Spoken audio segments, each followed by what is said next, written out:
Come in to a Friday edition of the Jordy Culotta Show live here from the UDL. Wow, look at that new camera, bro. Looking good. Are you fancy? Yeah, making sure everything's picked up around here. You can see a lot of stuff. I know. Well, I was battling. Good? I was battling. Everything good? I was battling Facebook. We have here at odds right now, but I got us up on Facebook. Nice. Good. We are good. I cleaned up yesterday. We should be good. Yes. Thank you, Katie. Good to have the carpool queen here for 2 days in a row. What's the carpool line doing right now? Because we only have 2 kids at home right now, so that's how it's functioning. All right. One rides the bus, 2 go to carpool. With the bus rider and 1 carpool. We do. Bus on the driveway? Right in front of our house. What a luxury. The Mercy bus, yeah. What a luxury. Easy. Have to drive to get to the bus stop. Yeah. Bus is still the way of transportation. Yeah. For school kids, as the busboy knows. Unless you have to pay for your bus. That's why the one kid doesn't ride a bus, because it would cost $3,500 a year for her to ride the bus, and I'd have to drive her over to another neighborhood just to get on it. Wow. What insane? A racket. What a racket. I always felt bad for the bus driver. They're just raking in cash. Yeah, I don't feel bad. It sounds like in one school they are. Yeah, at one school they are. Coming up today, you have to go down the line to be like, that's like college football before, or that's like the NCAA. It's like, well, I don't know where we're gonna give some of this money to. Like, kick some back to the bus driver, I guess. Like, build a slide and you're at the school. I don't know. We got a surplus here, and we're not. We've already got an Olympic-sized swimming pool. What else do we need? Maybe 2. Ben Mintz coming up here at 8 a.m. this morning. We're gonna get college football lines as the college football season begins in about 26 hours, 28 hours. That's crazy talk. Amazing. College football is here. Nebraska, Illinois tomorrow, Hawaii at UCLA. A lot of people in this part of the country will be paying attention to that matchup as the Bruins will play tomorrow at 2:30 on ESPN. Be something we talk about. Derek Stingley Jr. is going to have his jersey retired tonight as jamborees are popping up all over Louisiana. Had some last night. We'll be over at Madison Prep versus Woodlawn. That's at Woodlawn tonight. Looking forward to stopping by there. Nathan Velasquez will be here in the second hour this morning, and Lili is here. Lili all jazzed up this morning. Boy, is she here. It's just Friday energy. Shaking hands with the left.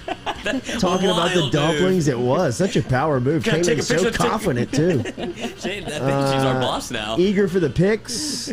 And coming in with she's cooking up some dumplings, some breakfast dumplings this morning. I don't think they're breakfast dumplings. No, they're not. But they're dumplings for breakfast. She'll be here at the end of whatever hour number she 1. wants. Yeah. She's taking over. Speaking of hurricanes, Hurricane Lili touching down in the UDL this morning. This hurricane looks for real, man. It does. It would not be football season. It would not be the start of fall without some type of weather warning here in South Louisiana. It looks as if there is a hurricane barreling down on the Gulf of Mexico, which could touch down as, is this like Sunday? Yeah, right? Sunday. It was like Wednesday, we've got flag then it football was practice, Monday. bro. What are we supposed to be doing? You got to go indoor with Coach O, dude. You got to get a key. I mean, I'm looking for an indoor facility now at this point. Cooper's in the bunker right now. Get on the bus, Cooper. Yeah, get your butt to school, yeah? Cooper wants to follow me on Instagram. He hit me with a request. So if he's in the bunker, I got to allow it. Yeah, let him in. But the hurricane looks like this is going to happen, and obviously everybody knows the drill. Make sure that you are getting prepared for hurricane season and hurricane tropical storm Ida, which is it a hurricane yet? Or is it still a tropical storm? If it's named, it's a hurricane, right? Is that right? No, no.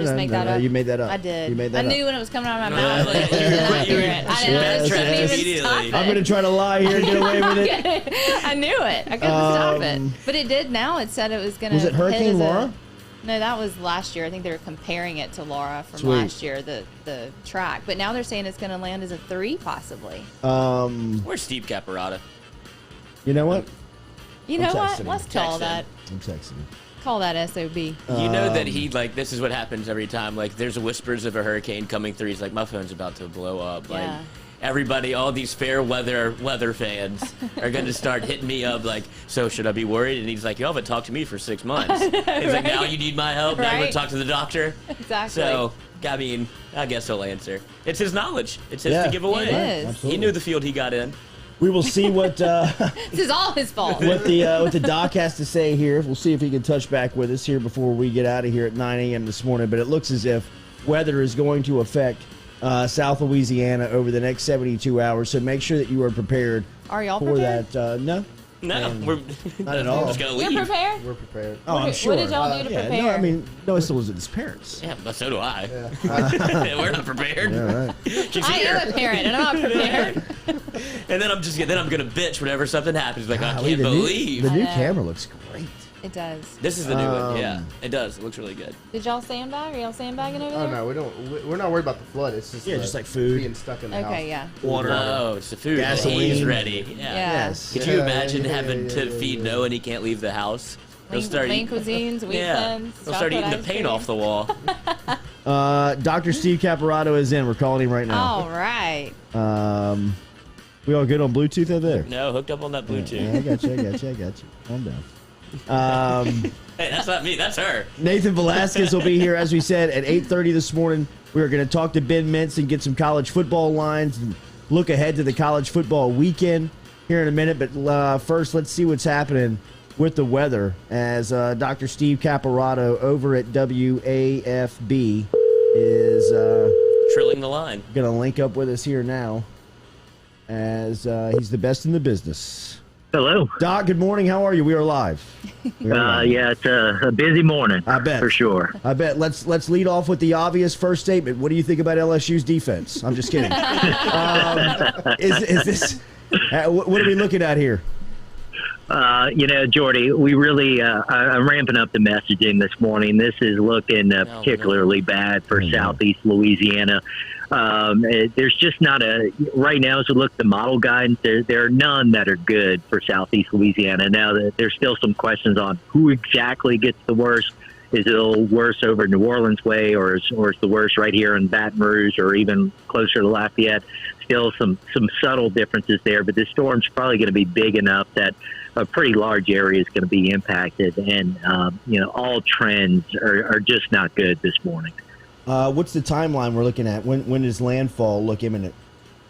So, right now, landfall looks like it could be anywhere from, say, Sunday afternoon and the Sunday night.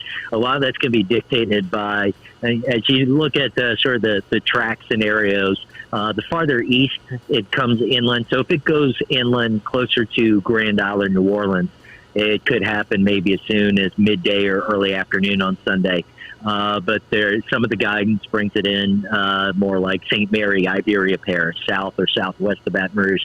If that happens, it may not be until Sunday night. So kind of telling people to plan on things gradually going downhill on Sunday, and at least around the Baton Rouge area. The worst of it probably late Sunday night into the first half of Monday.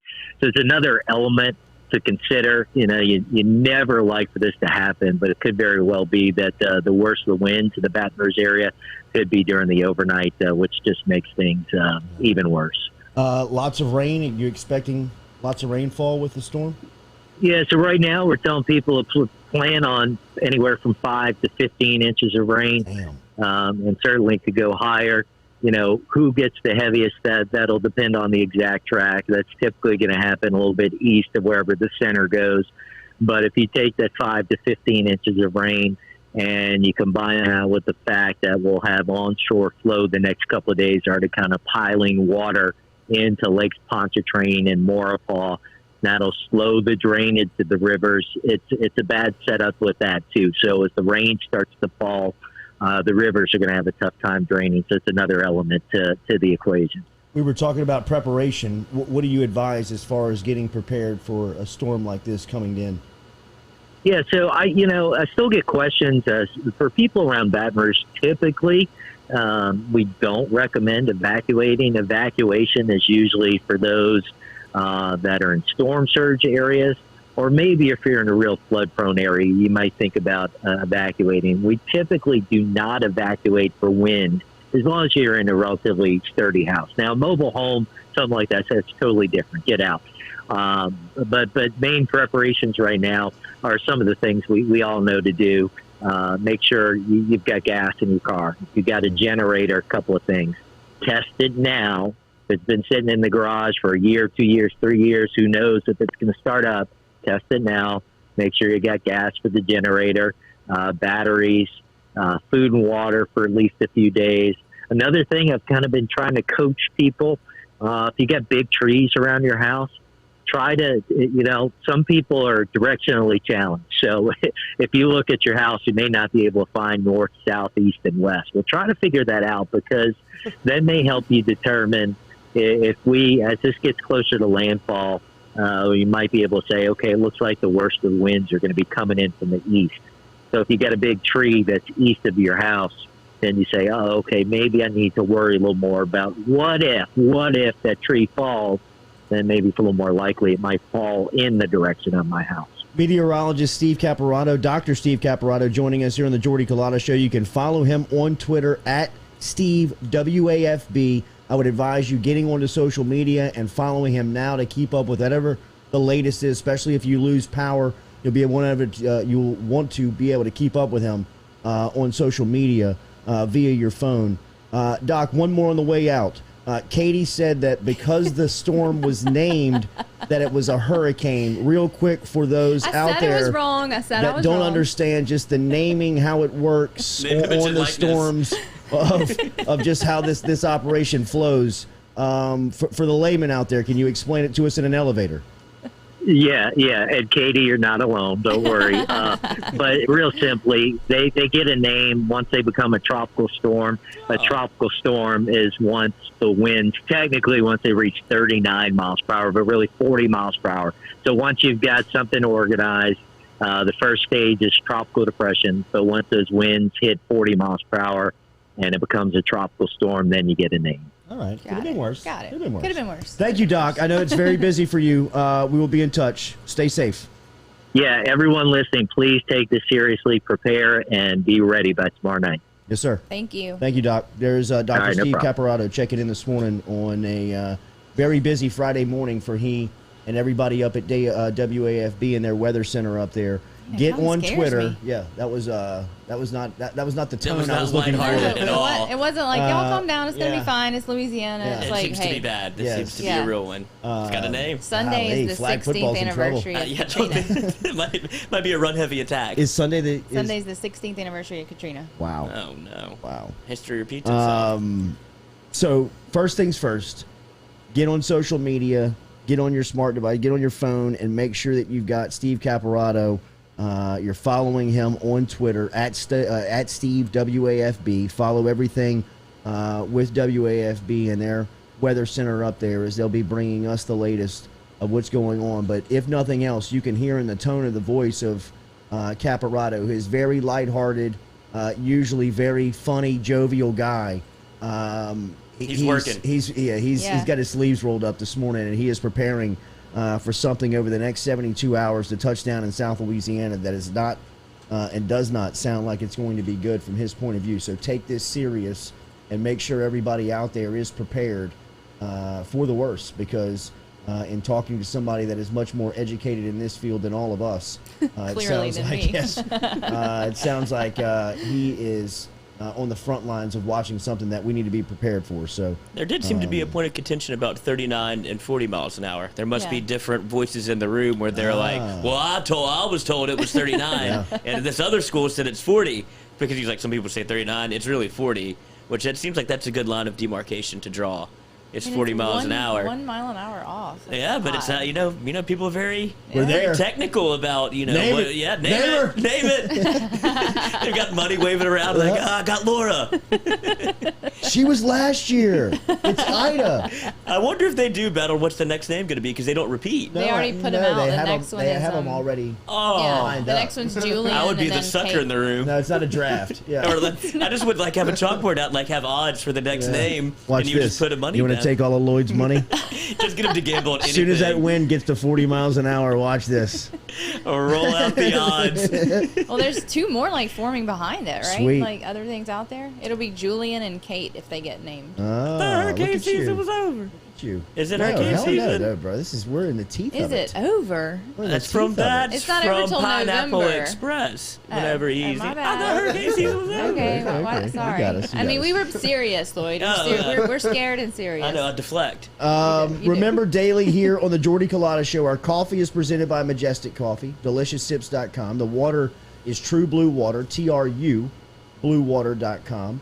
Man, we need that this weekend. Yes, when we got it. We got it. I got 3 5-gallon drums We're not right here at running the UDL, and also got a drop off of their water bottles. So make sure you've got your water. If you need water, get over to True Blue Water to make sure that you are equipped and prepared for this weekend. And all of our guests via the phone line will report and be compliments of Metropolitan Health Group. Real doctors, real solutions, all the people over there. Jason Ramazan, which a week from today, we'll be out in Los Angeles. Looking forward to that trip. Looks like Lizzie. Looks like Lizzie might get a backdoor ticket. That's right. That's Might the only way get to a do backdoor ticket. Might pop up on a Tuesday with a plane ticket out there. it. Mr. Fun's, that'd be a capital F. Yeah, that's right. So we'll keep you posted on that, but hopefully going to bring you content.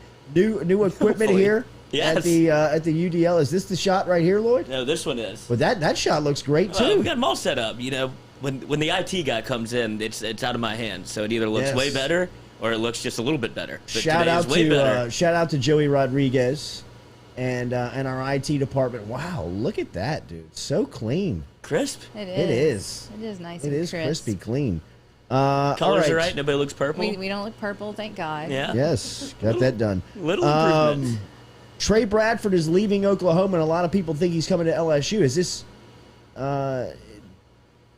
going to happen? Does this help the LSU running back room right now? My first thought would be: is it cause for concern that they want to bring somebody back, Or he wants to come back, or he can't find a place where he sticks? The chirps around are that that LSU has continually stayed in his ear about coming back to LSU. This is all hearsay, and this is all alleged. But I heard that he has been in contact with LSU, and LSU's been in contact with him. The parents said, don't leave. But it seems like if LSU wants to bring a running back in, that would mean, is there War 2, maybe a JDP injury that we don't know about? TDP? Or that John Emery's not, that leads to all of the speculation about why would they want to add another running back whenever all we've heard throughout the year leading up to the first game is that running back room stacked. They got 2 freshmen that might play.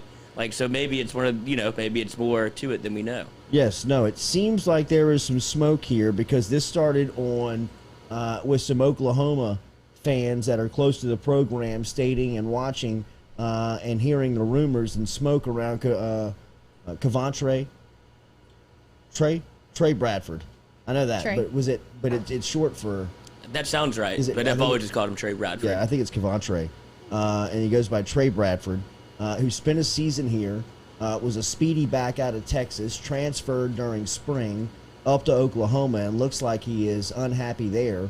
As Lloyd stated, LSU has continuously stayed in contact and communication with the people around Bradford, and if he's unhappy, is there a possibility that he lands back in Baton Rouge? I don't know what that says for the running back room.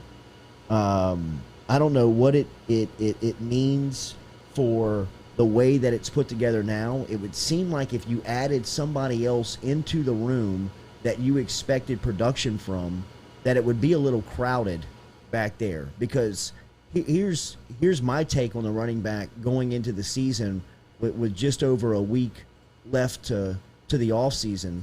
Or during training camp or during preparation for UCLA, is that all of these guys are going to play.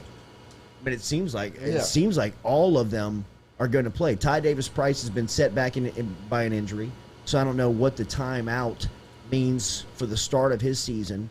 It seems as if John Emery has not been as consistent as they want him to be.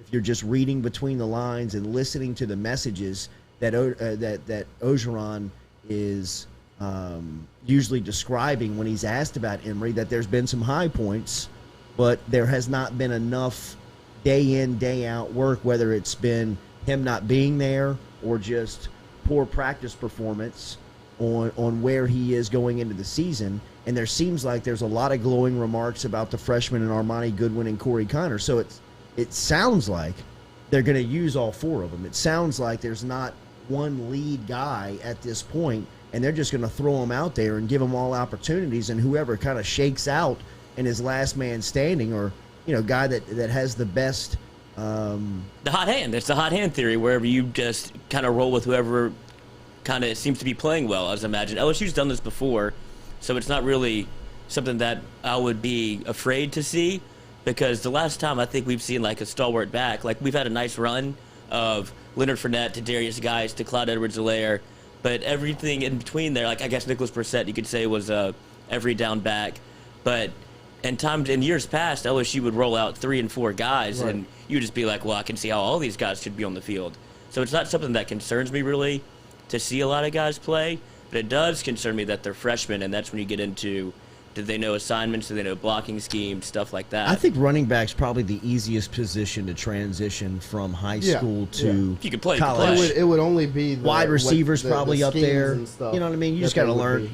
The toughest part about playing running back at the college level is pass protection. That's what I'm saying. I mean, if you can block a big linebacker coming through a hole that, it's coming 100 miles an hour. I mean, can you square off with him and protect the quarterback? I mean, that is what has earned a lot of people playing time, and that's cost a lot of people. It took a while for Darius Geis to get on the field because he couldn't get pass protection. Jeremy Hill got on the field pretty early because he was a good pass protector.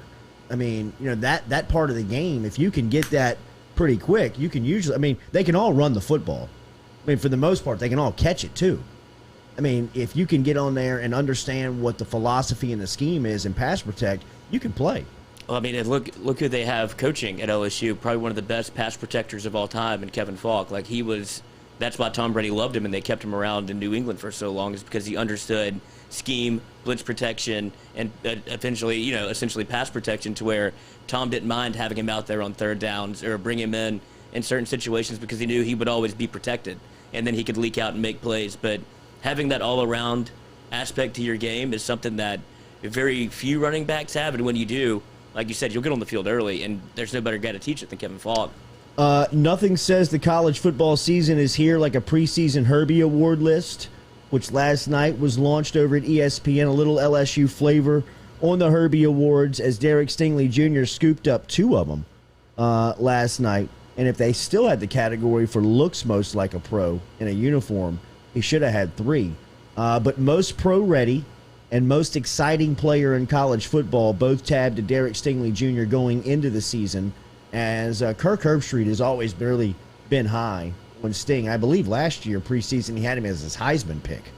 If you go back and look after his freshman season, what the expectation was for Herbstreit on Stingley coming into another year of college football. But here in year 3, going into his final season, what feels like it's going to be his final year of college football, Herbstreit has he's got Stingley as the most pro-ready prospect in college football and the most exciting player in college football. Hard to disagree.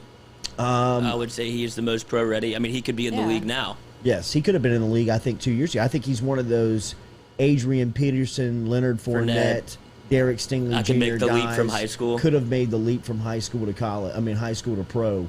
And there would have been some sincere growing pains. But the story that Neil Weiner's told here a couple of weeks back, he was in high school guarding pro wide receivers. Right. It was, that was happening. And not getting burnt by him, was locking him down. Junior in a high school, So I expect him to have, I really do. I think that this is the year that we all envisioned Derek Stingley. I think his freshman season probably outlived the hype, almost was kind of like the Tiger Woods, Michael, LeBron James type effect, where, they're so hyped up, but they're bigger than the hype. Like they're better than you expected them to be. Zion Williamson, he's better than I expected him to be. He's bigger than the hype. I expect Derek Stingley Jr., we can't hype him up enough his junior year, because I think that he's probably going to outlive the hype here in his money year. I mean, he's so motivated. He's so physically ready to play. His mind seems like it's so clear going into the season.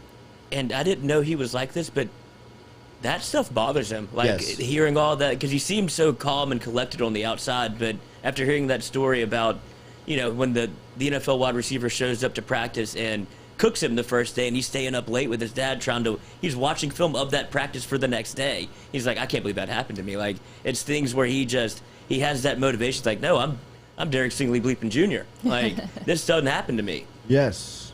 Great call on that bleep right there. Let's see. It Get was better. good noise because it's before 8 o'clock. It is. We're in the Now, once that wine comes in, he knows Still what's going to carpool happen. going We're in the on. no cuss zone. The We are. the kids are in the Family car. In the school zone here. But I didn't know that there was so much slander for Derek Stingley Jr. Yes. out there. Oh, I just saw my that, too, God. and I was looking at the There's tweets. threads Yeah. of like one play a game where they pick out like, I know. don't get the hype, don't understand Did you it. hear what Roman Harper said when he was here? When he was like, there were some people that were giving me backlash for voting him the best defensive player in the league. Remember when he stopped by here? He was like, people were kind of coming after me for putting Stingley as the top defensive player in the league. It was more Alabama fans bringing up Devonta Smith the past 2 years, and that's what they're trying to throw around, which is fine. They are throwing that around. He's a Heisman winner. And I think that's where that comes from. But we do discredit how much that affects him, because his personality shows to the public that he's very, he's kind of like a duck. Even You know what I keel. mean? He's just kind of gliding across the water. He doesn't show you a lot of emotion. He doesn't give you a lot to base any type of criticism or compliment on. I mean, he's one of even when he makes the biggest plays, he rarely celebrates. He doesn't give you a look into his personality. But one thing behind the scenes that has become very evident in listening to people talk about him in the public, and even kind of seeing and hearing what he's had to say, is that he's very motivated by people doubting him, and that he knows that there is a fraction of people out there, a section of people out there that are loudly disputing how good he is. They really are. What's that about? Well, I think that's what that talent does. Exactly. I think that type of talent brings that type of hate with it. You know what I mean? You're in that LeBron James ionosphere, that Michael Jordan ionosphere, where if he's not on your team, you're like, well, we got to pick this guy apart because everybody's saying he's so good. Well, here I can show you this is where he's bad. This is where he's bad. I mean, they're putting those clips out there. They're stringing together like threads, but it's one play a game, and it's like an 8-yard catch. Like, look, it's like, what do you want him to do? Right. I mean, it's a perfect throw. Drop in the bucket. Really and truly, the vitriol is respect to how good he is. Right. Because if he wasn't that good, why does it bother you so much? Yeah. Right. He's always on your mind. I mean, exactly. And all these people are saying ask NFL scouts about him. I mean, you heard what Nick Underhill said about, the New Orleans Saints. They would definitely sprint the card up to the podium to Roger Goodell. I mean, you want to talk about throwing that LSU theory of players down the drain. If Stingley's available and the Saints are on the board, it ain't even close who they're taking. If they didn't. Oh, my God. I mean. That would be. Well, I mean, that would be deeper than LSU. I mean, that would be something that you're like. You might get it's a fireable offense. That's insubordination, man. You know what I mean? Like, we don't have any quarters. What are you talking about? I mean, the guy's revolutionary. He's generational. I kind of think a defensive end from Ohio State. Yeah, right. We're looking at that guard from Villanova. Another white linebacker from Wisconsin's kind of poking out to me. But I think that is definitely a sign of how good he is, how much respect people have for him. And if you listen to the people who really, listen to Kirk Herbstreit talk about him. Right. I mean, how much football has Kirk Herbstreit seen? He's forgotten more football than most people will understand and know. And every time he opens his mouth about Stingley, still, even after last season when everybody wants to doubt him, which was just a real, if you look at Stingley's sophomore year in college, when we look back on it, like in 3 or 4 years or even a decade from now, you're going to be like, that was just such a weird year. I mean, he was tripping over chains. He didn't get off the right foot. He didn't get to start it right. I mean, it was just a weird outlying season for who he is as a football player, and I expect him to get so close back to where you expect him and what you expect of him this season. I think he outshines. I think we see a pick six. I think we see a punt return. I think we see a big-time wide receiver shut down on a Saturday. I'm talking about, like, taking away a side of the field, Deion Sanders type stuff at cornerback where you just don't even look over there when he's standing over there. And if you want to throw it at Ricks, you can give a lot of Ricks's success to what's happening on the backside because of what Stingley's doing on his side of the field. I think that he is absolutely the most pro-ready player in college football, and he will prove that. Well, you talked about him having a down year last year. I would say that was probably the hardest year of his football life. I would say of his entire life. Yes. I mean, they're probably very much intertwined, but like certainly just with it's not even his performance was bad. It was just everything that happened was so unexpected. And you talk about his demeanor and how he kind of acts on the outside. If there's a year for him to have a blow up, it would have been last year. Like if he would have, you saw what his personality truly is, which is nothing really gets to him, to the point where he'll overreact on the field or do anything stupid. It's just internal motivation for him, because if there's a chance for him to have like an outbreak or do something to where you're like, oh God, I don't know if he's ready for the spotlight, it would have been last year, and he absolutely just, internalized all of it, and it looks like he's ready for an absolute stellar junior season. Yeah, and he's making a ton of money. Yeah, that doesn't hurt either. I mean, he's making a ton of cash. With an airplane. Airplane, new car, Raising Cane's, walk-ons. I mean, like Sting Sr. said here earlier this week, I mean, they've had to tell countless people, no, I mean, we're out. We're not doing that right now. It's a good problem to have. It is very much a good problem to have, but I mean, he is a professional football player right now. I mean, he handles the day-to-day operation and just the functionality of his day-to-day life is as a professional. I mean, a lot of the things he has on his checklist to do every day is that of what business people are doing. He's got business managers and marketing managers now. Like, all of that is very professional. Right. When you have people, that's got to be the best feeling. It's like, I have somebody else to handle this for me, and I trust them. So that was probably the biggest hire that they could have made going into this NIL, was we have somebody in place, so it's not Derek Stingley Jr. or Sr. trying to handle all of this while trying to focus on football. Yeah. So it's very good forethought to get out in front of it. Remember, Hub International Insurance brings you the Jordy Culotta Show.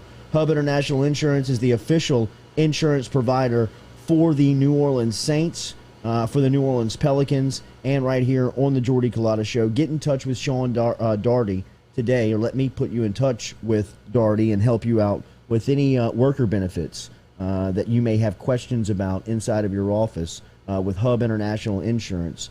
Just email me, jordy@jordyculottashow.com, and I will put you in touch with a trusted professional over at Hub International Insurance, the official insurance provider of the New Orleans Saints, the New Orleans Pelicans, and, of course, the Jordy Culotta Show. Here, driven and powered every single day by Go Chevrolet. Make sure you're checking out what's happening on YouTube. Are we good on Facebook? We're good on Facebook. We're good on Facebook. And jordyculottashow.com. Please make sure that you like, share, comment, thumbs up, thumbs down, whatever. Down. That's No fine. thumbs That's down. fine. Just Subscribe. interaction. We'll take it. Just I don't interaction. Like that. There's Just always interaction. one or two. It makes me sad. We know who you are. We know who you are. We get the analytics. We laugh at your little thumbs down every single day. We know who you are. Sad. I take it personally. Sad. So, And I coming took up, that personally. yes. Yes, we take that personal. We will talk to Ben Mintz coming up here tonight. Yeah, one thing we didn't mention about Derek Stingley Jr., he's going to have his number retired tonight at Dunham. So, a very cool opportunity for him tonight at the Dunham School, as I really compliment the way that Dunham has handled this.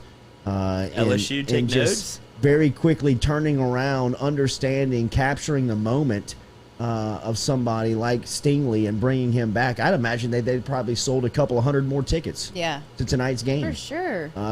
Just by bringing him out there and understanding, promotionally what it means to bring back one of their most famous alumni in Derek Stingley Jr. and honor that number 24 that will forever now hang in the rafters and be seen at Dunham's football stadium as one of the best to ever come through this city, because he is. He is.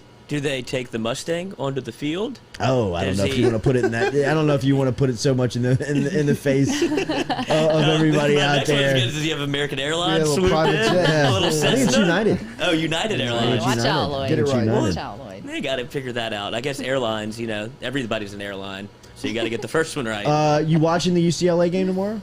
Oh, yeah. You watching with with bells on. Yeah. Yes. For the you gambling on it? I'm thinking, but I was wondering who I should bet on because I want UCLA to win, so it sets up a bet. If What's they the lose spread? to Hawaii, 17.5. UCLA minus 17.5. Mm-hmm. Wow, they got some pressure on Chip Kelly this year. Look ahead spot. No For way. UCLA, No you don't way. think they're No way. island hopping Hawaii? You know how much they're hearing of the winless Out of conference? It's at the Rose Bowl. Yes. Yes, I it's, know it's that. not. Yeah, It's well, not they're in Hawaii. Good. No, I'm Yes. saying I'm saying that's a look ahead. But It's a war phrase. you know how much they have heard of their non-conference Lack of success. Lack of success, exactly, at UCLA under Chip Kelly. 0-6 under Kelly. I mean, this would be an enormous monkey to get off their back, right? I mean, like, to just be able to shake this off of their back and move forward because it hovers over the program. I mean, like, sports talk radio, people that cover the program. I mean, you heard Ben Bolch over here the other day. I mean, he brought it up twice and unprompted. I mean, we didn't really ask him about it. He brought it up. Just the alumni, the supporters, the boosters, the fans. I mean, this is something that is crawling at them to shake to shake away from the program. And I think they see this as a pretty easy spot to get that right. And that way you can go into the LSU game with the storyline of now you're not trying to shake that. Now you're trying to kind of create momentum. Build off of it. You're trying to build off of it. And I think starting fast for this, not only Chip Kelly and the future for him in Westwood, but just this UCLA program because of how they've struggled in years past. I mean, I think there's been some expectation around this program over the last couple of years with the way that they've recruited, but they've just not been able to get it off the ground. If the time is not now, then it's really over for Kelly this season. I mean, I think that Kelly has probably got one of the warmest seats in college football going into the season, just as far as his price tag, what you're paying him, what you're getting on the return on that investment. And, I mean, you're 5 years into this thing, man. I mean, if it's not going to happen now, what are we doing? Right, you say that, but I don't know where can UCLA go that would be a better hire than Chip Kelly. Like, I feel like I don't know if they can. That's what I'm saying. It feels like this would be their ceiling anyway. Like, but this is the way that college football operates, Lloyd. I don't think they're in that realm. I think they're so far removed from being a player in major college football that they are like, eight wins would be nice. Well, they probably are a little unaware. They're probably a Yeah. little self-unaware, but the people within that community that are cutting those checks and the ones that they've gone to and say, hey, look, they've never reputably, they've never paid for anybody, for any coaches. They never really cut the check for anybody. They did that for Chip Kelly. So there's a lot of people behind the scenes saying, hey, man, I mean, we could just go back to Jim Mora Jr., and paying him $1.3 million a year, whatever they were paying him, $2.3 million a year, and just be okay with being mediocre, right? But I mean, if you're going to pay like the top dollar or like some of the high-end programs are paying their coaches, well, then he needs to win a non-conference game. You know what I mean? Like that's the floor. It's like, give me a non-conference win and then we can talk. But I don't know. I just feel like that's where for all of my life, you have more experience with like the Troy Aikman era, but I feel like Noah's in the same boat where all of my life UCLA has never been even close to good. Like, yeah, but here's my question: How? Right? How have they never Right. been at least competitive? I'm not saying that even they needed to be the USC standard of the 2000s, where USC was dominating college football. But I would think you would have a run like that if you had that campus, that recruiting ground, if you really needed it, that budget. There's got to be enough business people within the UCLA community that you can approach and say, hey, we want to be relevant at football. Will you support that? You don't have to go to the school or to the state to get the money. I mean, they've got to have people within that community. I'm imagining, I don't know, I'm speculating, but I've got to imagine that there's a booster or two at UCLA that cares about sports enough to say, hey, I'll throw up a little cash to go get a coach, or I'll build you a facility. I mean, think about all of those Odell Beckham Jr. and Tom Brady videos that you see throughout the summertime. That's all happening at UCLA. I mean, Chip Kelly, I was listening to on a podcast, like they don't work out in the morning. UCLA does all of their workouts in the afternoon because he keeps his facility opening to all the pro football players in the area, which I'm sure is great for his recruiting, right? But I mean, like, have you ever seen that clip of Odell Beckham? Throws it 1,000 yards. Throws it 90 yards, I think 95 yards in the air. That's happening at UCLA. Right. Yeah. I mean, Cam Newton's out there working out with Odell. I mean, that's all happening on his campus. I mean, I would imagine if you're savvy enough, I mean, you would just say, hey guys, let's continue this relationship. Right. We love you being here, but we want to make sure that these facilities fit what you guys are trying to do. Would you guys help us fund this? And we'll put your name all over the place. We'll make sure that people know that you'll have open access to whatever it is. But I mean, if that's the problem, I just think that there's resolution to UCLA being competitive, right? I mean, with the state of Cal, if you recruit the West Coast, we've seen you saw what he did at Oregon.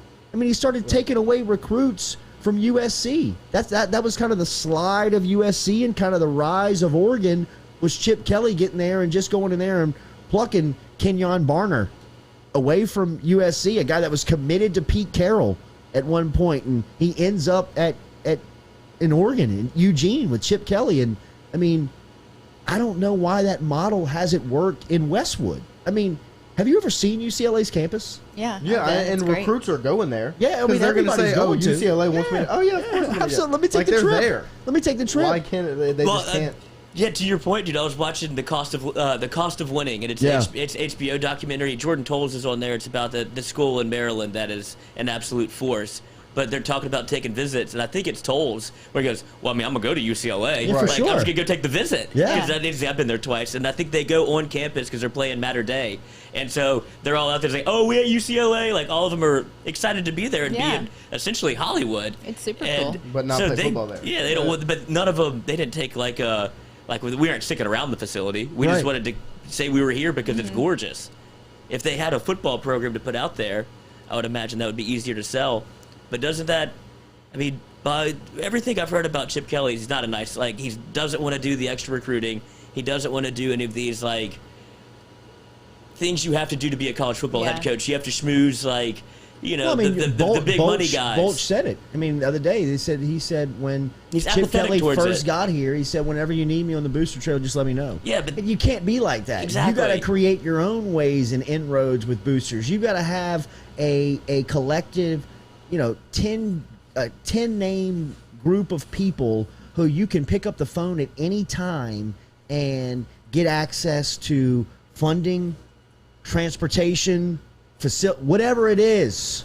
It's you've got to have also to save your job at some points. I mean, for a lot of these guys, boosters and alumni, the money guys can step up and say, "Hey, man, you keep him around, or it'll dry up around here." Grab you a dumpling inside. Later, buddy. Have a good day at class.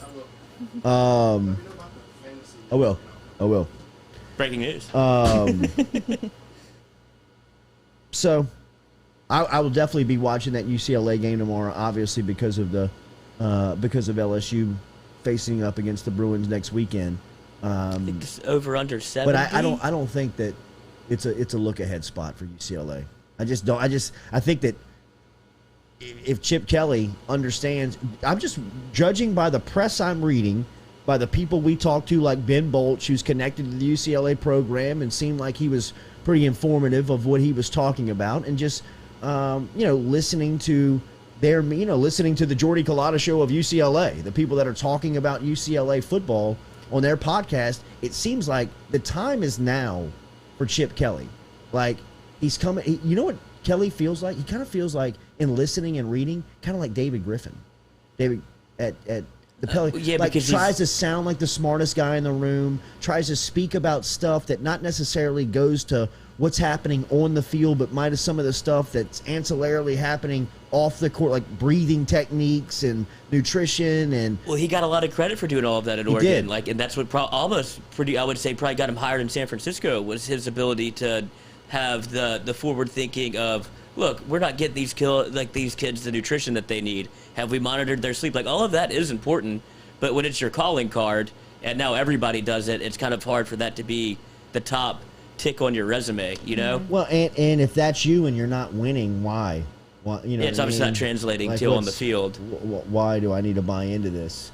You know, I mean, Phil Jackson became popular and prominent with breathing techniques and burning candles in the locker room with people because he was winning championships. If you're doing that on a 500 team, people are like, you know, get this kook out of here, man. You know what I mean? Like, this is wacky stuff. I mean, this isn't working. It's like what Urban Meyer's dealing with in Jacksonville now. Yeah, Steve Kerr in Golden State. I mean, when he was doing that with, I mean, if you read Ethan Strauss's book, I mean, Kevin Durant kind of started to roll his eyes at that stuff.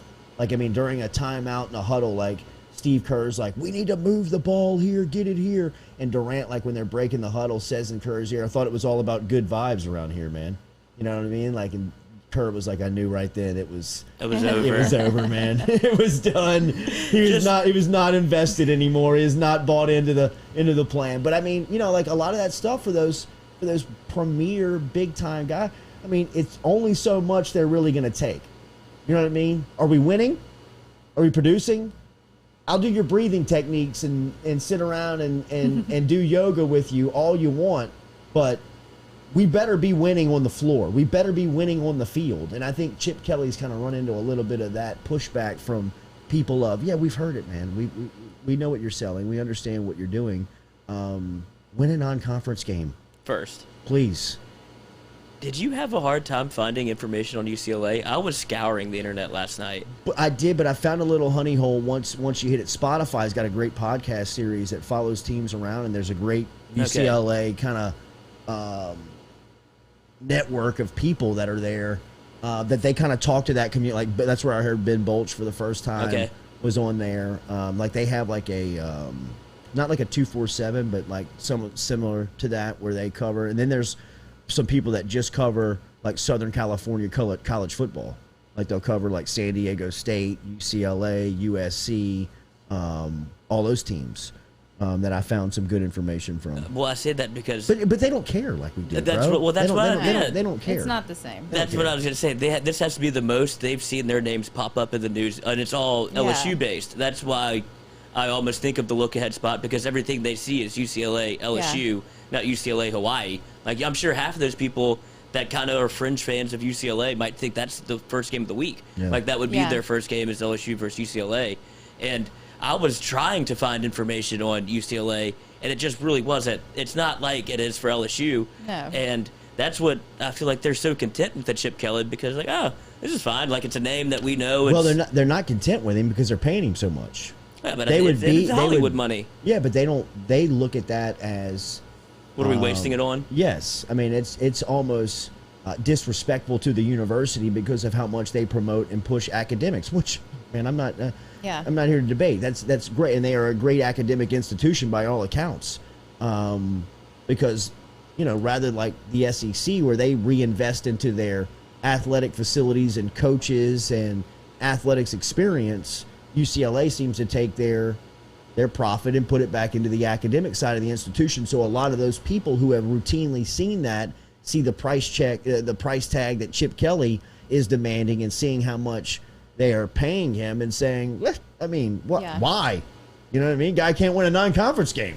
Yeah, it's just so weird to me, because even those people that are UCLA fans are probably not going to the games. Like, they're such a small... Yeah, Lloyd, they're handing away tickets to high school kids. I know, that's what I'm saying. So how can you justify... I guess that speaks to your point as to how you could get rid of him, because it hasn't moved the needle enough. Exactly. I mean, it's just not what they're all concerned with. I've been to their graduation and I've taken the tour, and there's no... I don't even remember anything about football. It's all academics. Baseball. It's a baseball school. They're great at baseball. Their baseball facilities, crap. It is crap. It's terrible. But they've always had a great... not always, but, you know, they have a pretty good team. That's what I'm saying. They're a basketball school. Yeah. They used to be. Well, they're not a football school. Reputably, they are a basketball school. But they've had... Like, they've kind of have... they're kind of like LSU basketball is their football. UCLA football. Yeah. Like, they've had success.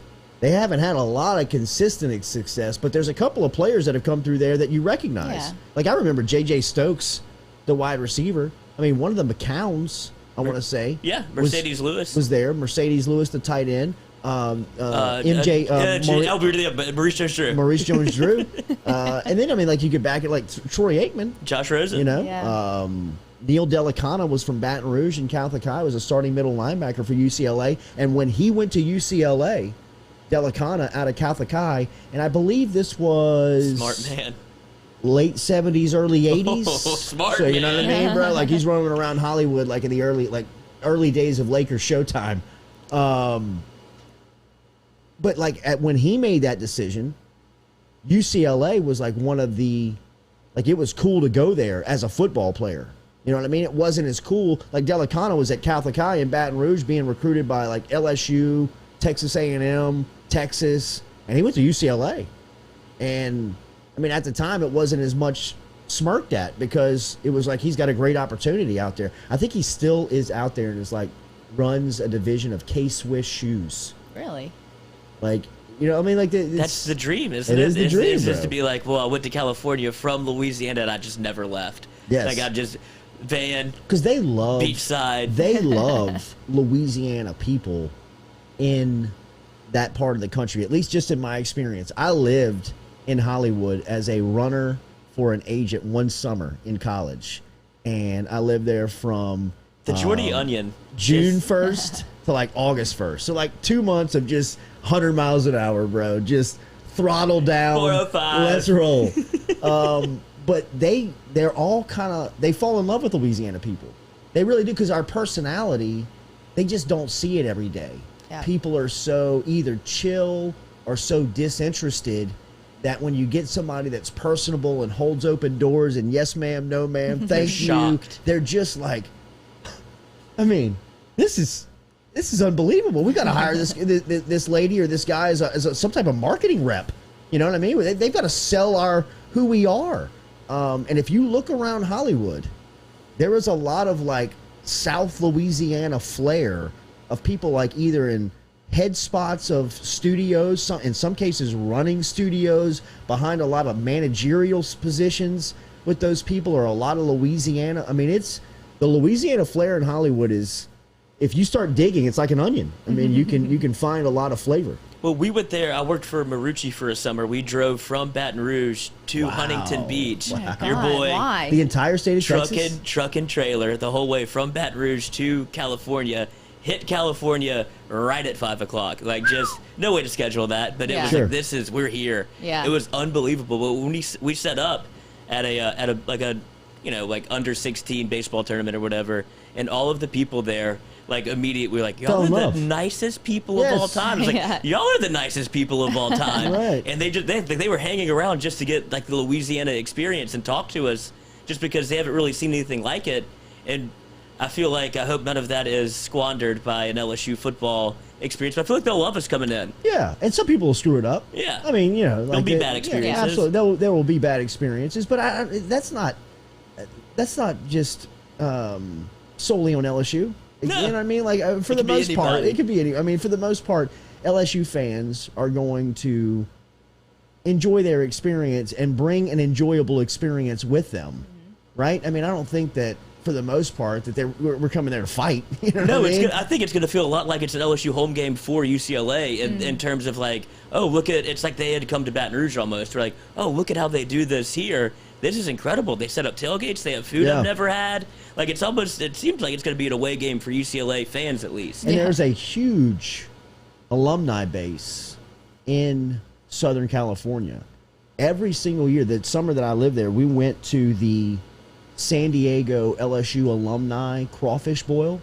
And I think year in, year out, now obviously state of California, a ton of people, but it is the biggest. It's either that one or Houston, and it's probably Houston just because of the geographical location and as strong as LSU is in both the Houston and the Metroplex around the Dallas area. I mean, there's LSU everywhere there, but the San Diego crawfish boil of LSU alumni is I experienced it 15 years ago, and there was 5,000 people there. Wow. There was like, and I'm talking like, ba ba ba ba, go Tide. I mean, it was like rowdy. You know what I mean? Like, it was LSU fans.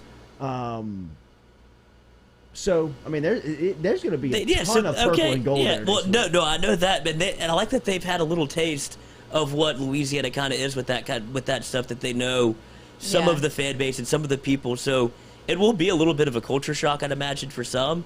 But the fact that the reputation we have in California is that it's, oh no, this is going to be a great time. Not because I feel like when it's an SEC game and LSU travels away, it's almost a sense of terror where they're, other fan base like, oh God, LSU's coming to town. Yeah. But for a game like this where LSU is favored and probably expects to win, and they expect probably UCLA to lose to LSU, that's just going to be a good time. Yeah. No, I agree. I mean, and I think that more, that stuff with LSU, it's more SEC. Right. It's because you see each other so much. Right. Something bad's going to happen. It's just too much. You're too close. Right. You're fighting over the same stuff. Same women. Yeah, right. I mean, it's just too much, man. It's just too close proximity. I think on an experience like this is usually when LSU fans do their best work. Mm-hmm. You know what I mean? As far as like showing off. I mean, cooking the best, putting on the best personality, inviting you in, showing everybody the good time and the hospitality that I think this part of the world is really kind of recognized and known for. All right, we're going to talk to Ben Mintz here in a couple of minutes. Is Lili alive in the kitchen? I know. I'm gonna. She might have crashed. I don't know what's going on, man. Maybe a little five-man's downer. Catch that quick nap. All right, we'll talk to Mintz next. We'll get the spread on UCLA and Hawaii. We'll get some of the gambling outlook. It's here, bro. College football. I mean, like tomorrow when you wake up, it's got college game day. I mean, it's crazy. I have no idea. There she is. Oh my she God. is. I heard that. All right, we'll be back with Mintz door. and Dumplings here on the Jordy Culotta Show, driven by Go Chevrolet. I think that's on the new diet.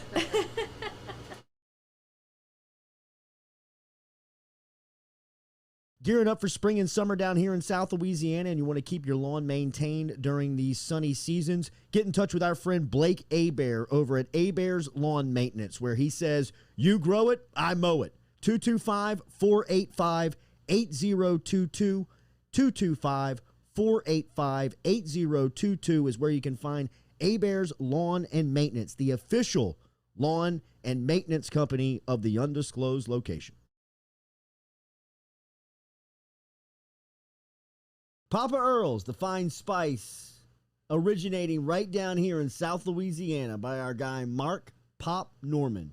Developed it back in 2018 and won Amazon's Newcomer of the Year in 2019. They pride themselves in having 30% less salt and sodium than the leading brands at the same price point. You can find them locally. Look for Papa Earl's at Rouse's, Calandro's, Mathern's, High Neighbor, and more.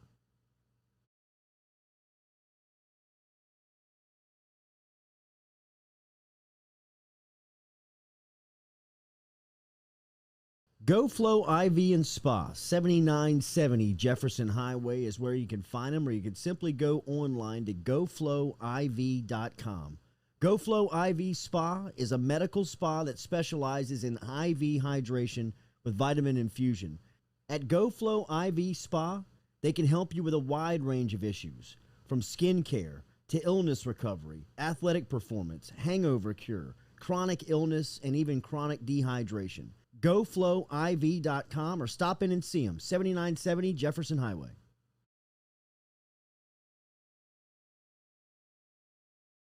Abear's Specialty Meats, home to the finest boudin in South Louisiana.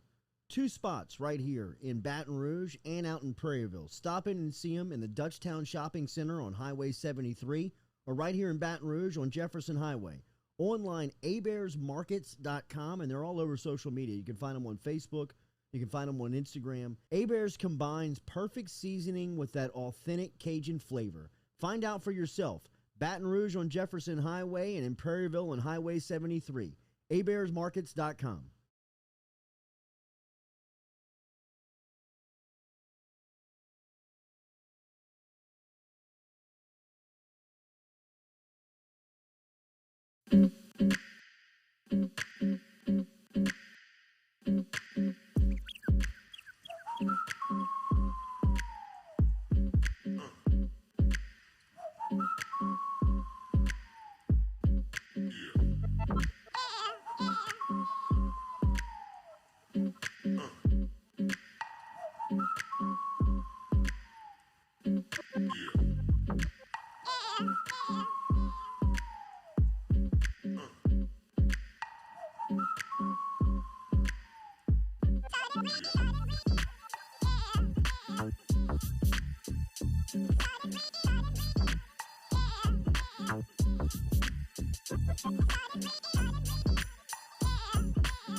Welcome back to the UDL. If I had a nickel. We met. Wow.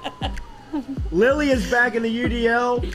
She is amped up on prescription drugs, yes, baby. Indeed. Shaking hands, going in with the left this morning, feeling confident about it. More confident about these dumplings because they're so good.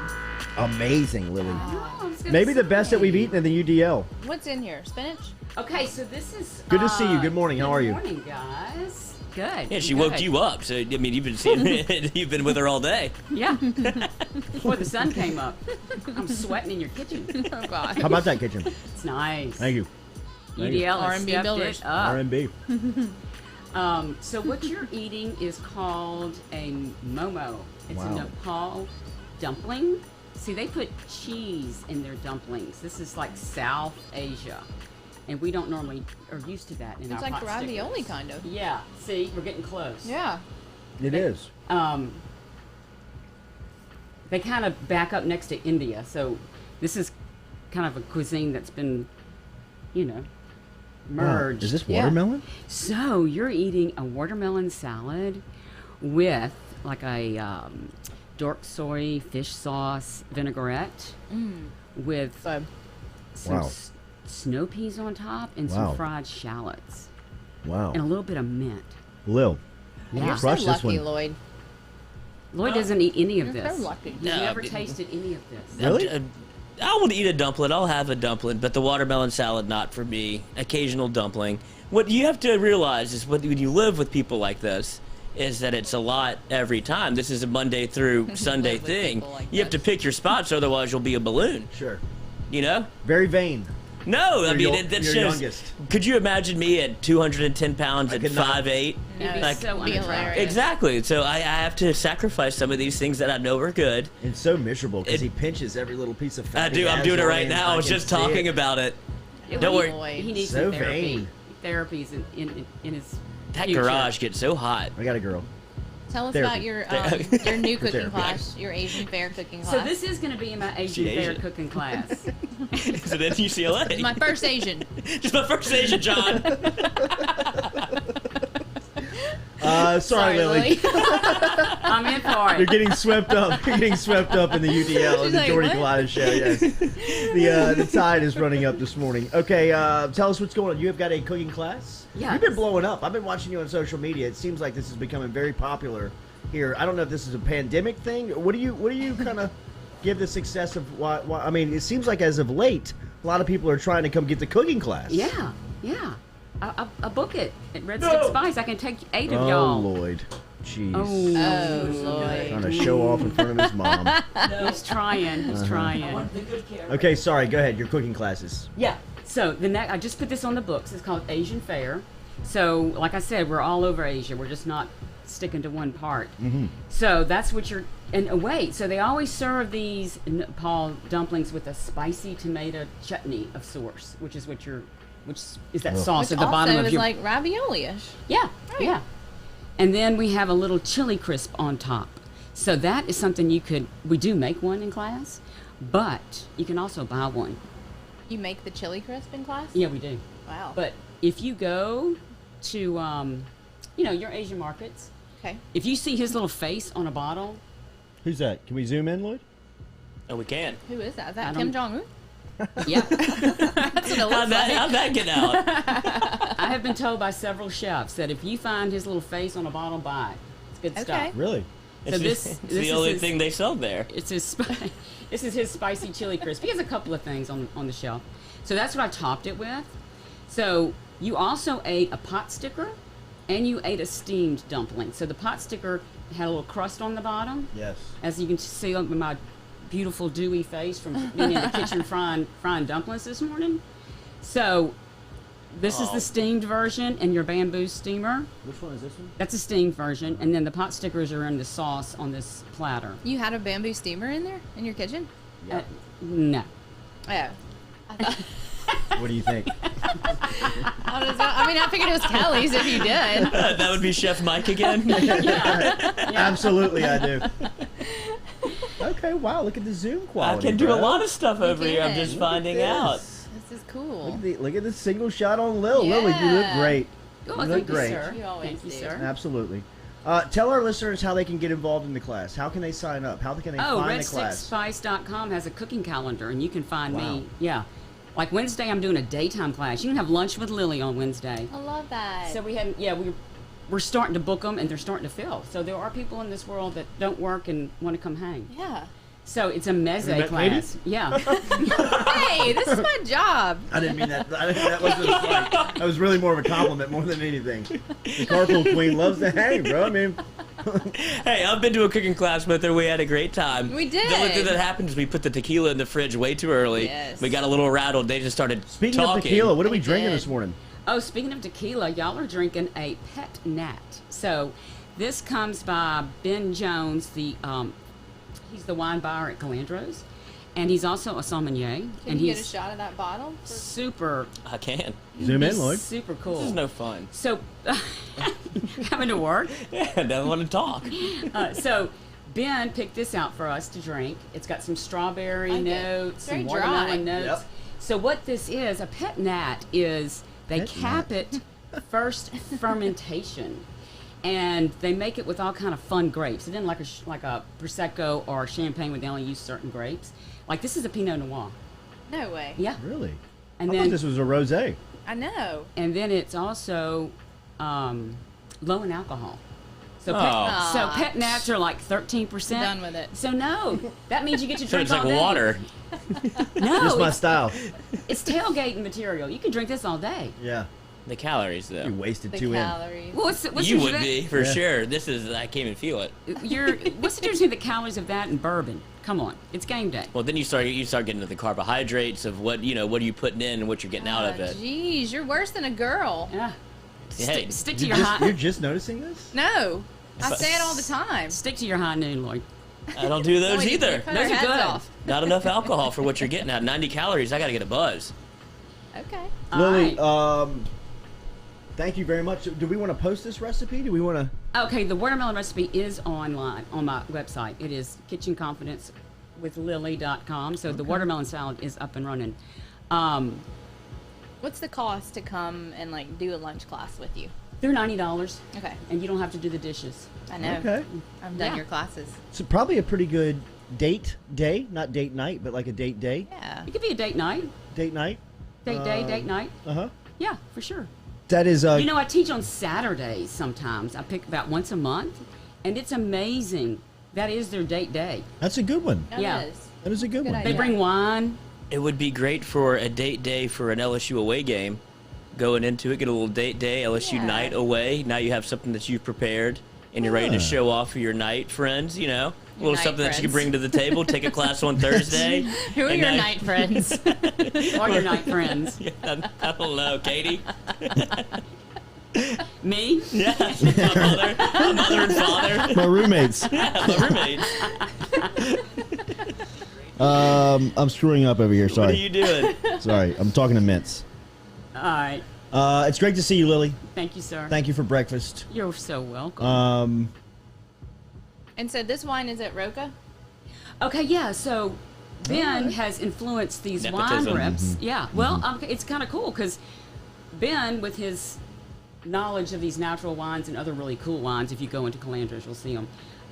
He's influenced these books for these wine reps. So when they go to restaurants now, they have these on, you know, in their portfolio to offer. So yeah, Sean revamped that wine list at Roca, and can I tell you, we had a party. We heard y'all It tasted was them all. something. They went 2 nights in a row, and she made her poor son work. No, it was just one. No, y'all, I saw 2. No. It seemed like it was 2 nights in a row. No, it was just a long night. Oh, okay, no, that's impressive. That's the way. Yeah, I mean, the aunts came back. Lloyd, you know, We got an Sean ant problem. about that another ant problem. Oh, Lloyd. Sheesh. So all the ants He's not descended on screwing up Roca. computers. He's This is perfect. starting ant tribes. So all the ants The sat ants love down me. to a table of 5, and Sean said perfect, because that's like 5 bottles of wine, because you get 1 glass out of, you know, per bottle for 5 people. Wow. And I mean, y'all are boy, hammered. well, no. Well, you know. No, we went Wasn't home. that a bottle of wine per person? We went home and still drank, but Okay.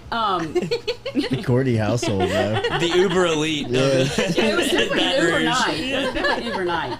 But you know, y'all talk about Sean's lady. Well, Sean's lady is Kara Peterson, who is the chef at Roca, Yeah. and she did an incredible Kick job. ass. Whoa, she paired us up with the Brussels sprouts with fried pancetta, and she did the garlic knots, and we had that's this my favorite. pizza I've never had. It's blue cheese and zucchini, out of this world. Yeah, I mean, we had 3 pizzas. You're talking to an Italian who's just you're Doesn't making sound a like a match. mockery of Mouth is pizza. watering. Doesn't sound like a match. Well, there was the prosciutto. You Okay, know, there was all right. that one too. Yeah, she brought 3 pizzas. We had 5 courses. Let's just put it that way. Lovely. Zucchini and blue cheese. Yeah, I mean, where's the not into gabagool? that. Where's it? The gabagool. Extra sauce. There was that too. Cooking with Kitchen confidence with Lili. Damn it. Kitchen confidence with On Lili. the screen. Yeah, well, that's you don't have it in the form of a website. KitchenConfidenceWithLili.com. Still the right phrasing of how it goes. It's called reading, up and down, left to right. Take my doll for any Get headaches. get yours set up today. Social media. And Lili _ Kitchen Confidence on Instagram. Okay. Lili _ Kitchen Confidence. Her Instagram is fire. by the way. Thank you, Lili. Have a great weekend. Thank you, sir. We will be back with Ben Mintz here on the Jordy Culotta Show. Daily, we are presented by GoFlow IV and Spa. Go see Brett and the crew over there at GoFlow IV and Spa. They got memberships available for you. You want to check them out. 3-month, 6-month, even annual memberships that you can stop in and get. Health and Wellness Center over there on Jefferson Highway. Stop in and see them. They're directly across the street from Hebert's Specialty Meats, Baton Rouge's premier medical spa specializing in IV hydration, treatments with vitamin infusion, online at goflowiv.com. Benjamin Mintz, check it in next from New York City. Oh, I'm sorry, in New Jersey from Barstool Sports. Did you just get in your ear and say that, or you No, realized no. that? Oh, nice. Yeah. We've got a lot of questions for Ben just because of who he's living with. It's a 22-year-old junk scientist that works for Pardon My Take, so he's been probably through the ringer. Yeah. All right. We'll be right back.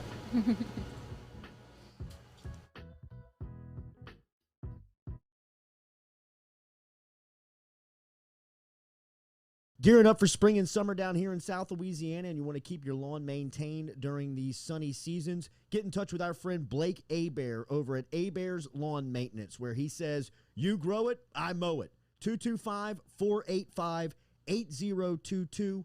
225-485-8022 is where you can find Hebert's Lawn and Maintenance, the official lawn and maintenance company of the undisclosed location.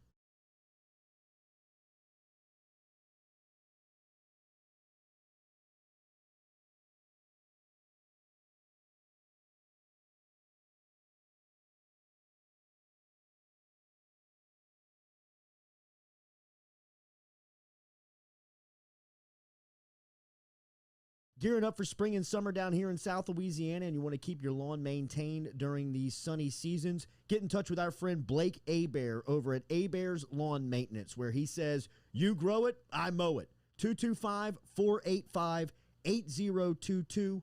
225-485-8022 is where you can find Hebert's Lawn and Maintenance, the official lawn and maintenance company of the undisclosed location. Hebert's Specialty Meats, home to the finest boudin in South Louisiana. 2 spots right here in Baton Rouge and out in Prairieville. Stop in and see them in the Dutchtown Shopping Center on Highway 73 or right here in Baton Rouge on Jefferson Highway. Online, hebertsmarkets.com, and they're all over social media. You can find them on Facebook. You can find them on Instagram. Hebert's combines perfect seasoning with that authentic Cajun flavor. Find out for yourself. Baton Rouge on Jefferson Highway and in Prairieville on Highway 73. hebertsmarkets.com. GoFlow IV and Spa, 7970 Jefferson Highway is where you can find them, or you can simply go online to goflowiv.com.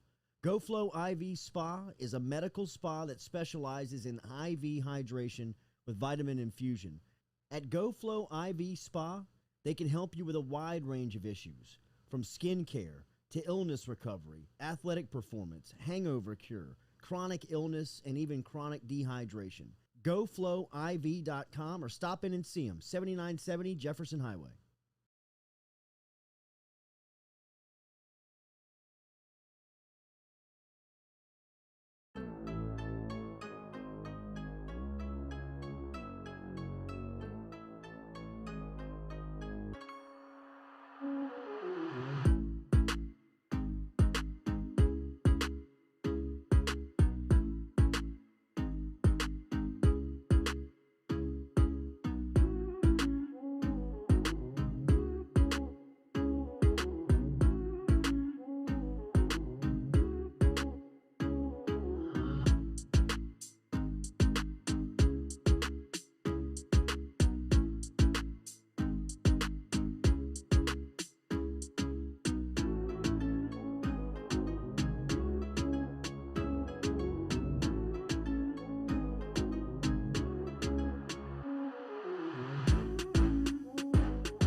Welcome back to the Jordy Culotta Show. Ben Mintz from Barstool joins us every Friday here. We've been talking to Mintz throughout the off season about all types of things: college baseball, traveling, growing the game. But now it is Mintz at his finest. Football season is here. Tomorrow, college football begins. Couple of weeks away from the NFL. LSU will open up against UCLA in the Rose Bowl in Pasadena 1 week from tomorrow. Benny is here with us on this Friday morning from Barstool, checking in from New Jersey this morning at his new spot. Benny, good morning. How are you? I'm doing great. Good morning to y'all. And we got some week 0 football, and I saw Jameis Winston just officially named starting quarterback of the New Orleans Saints. So no surprise there after his performance Monday night. And, excited to, kind of excited. Glad football's on TV tomorrow. And we got a bunch of Barstool stuff this weekend. We got the Rough and Rowdy 15, Pac-Man Jones fight tonight, which should be a lot of fun. And then we're doing a lot of stuff with Jake Paul, Tyron Woodley on Sunday. So kind of trying to get in the late summer events here before football season really gets going next week. Mintzy, you and Billy Hot Takes look like a match made in heaven. What's going on, bro?